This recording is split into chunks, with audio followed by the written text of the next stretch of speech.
You there, Leon?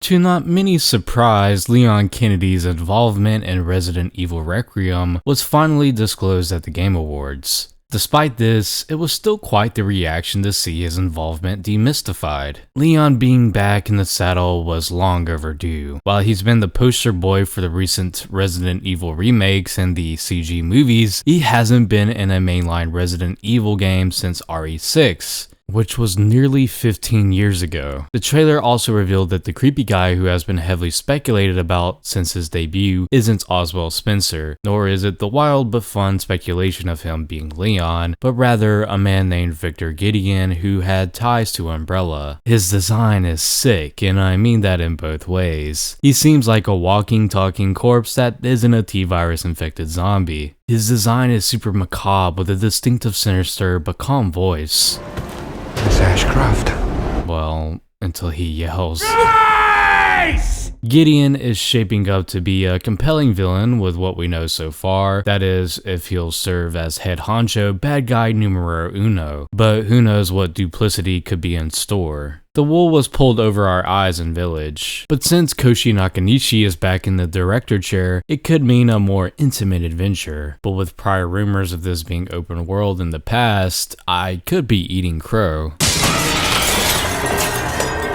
We get new insight from a female narrator about a government code name for a possible new disease called Elpis, and then moments later we learn this woman is relaying this information via comms to a one Leon Kennedy. Oh yeah. Which makes me think the woman expounding this intel is Hunnigan, though I've read people speculate this is Sherry Birkin, which would fit more with the theme of this being a send-off to the Raccoon City storyline, but would make more sense if it were just Hunnigan. Also, it sounds like the same VA, but I could be wrong. This game exudes so much old school Resident Evil flavor so far, and honestly I haven't picked up a vibe like this from a Resident Evil since the release of RE6. But trust me, that's a good thing. If you somehow haven't played RE6 because of how much the internet has demonized it, it's essentially a playable CG Resi movie. Anyway, the female on the phone relaying information to Leon claims that when Umbrella went under, Gideon purchased a building and began his own secret experiments in the shadows. Very much reminiscent to the antagonist of Resident Evil Zero's storyline, Dr. James Marcus, co-founder of Umbrella, who was resurrected by his own experiment, the Queen Leech, after being betrayed by Spencer in order to be executed. Yes, Resident Evil jumped the shark that long ago. He also had his own facility that was explored in said game. And it's been great exploring Gothic castles and other slices of Americana, but being back in the municipality is a very much welcome return. When Leon arrives at Gideon's acquired building, the Rhodes Hill Chronic Care Center, it appears to be a large hospital with a scope and size similar to the Spencer Mansion, or more precisely the Spencer Estate, seeing as Gideon resides there. This residence is about to get evil. Or already is evil. Since this will be a lived-in space, this indicates that we will likely gather some rather shocking memos and revelations. I'm sure Capcom is kicking themselves for reserving that name for a mid-side series, but maybe it's for the best, seeing as Requiem works just as well with its subject matter as it does with the cleverly incorporated numbered entry in the title. That seems to be Capcom's signature at this point.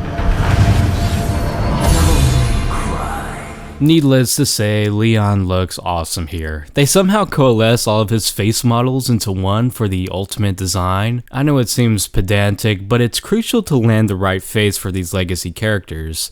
And they really encapsulated Leon's essence and experience here, I feel. I think they really nailed it. His swag is similar to Chris's in RE8 with this dark jacket and high collar motif, almost like these once sprightly optimistic characters have become jaded fallen angels. Honestly, I can't tell if he's voiced by Nick Apostolides or Matthew Mercer. Mercer can't be totally ruled out since he voiced Leon in the most recent CG movie in 2023, but to my ear, it kinda sounds like Apostolides doing a Mercer impression. Leon still got jokes, by the way. I think I want a second opinion.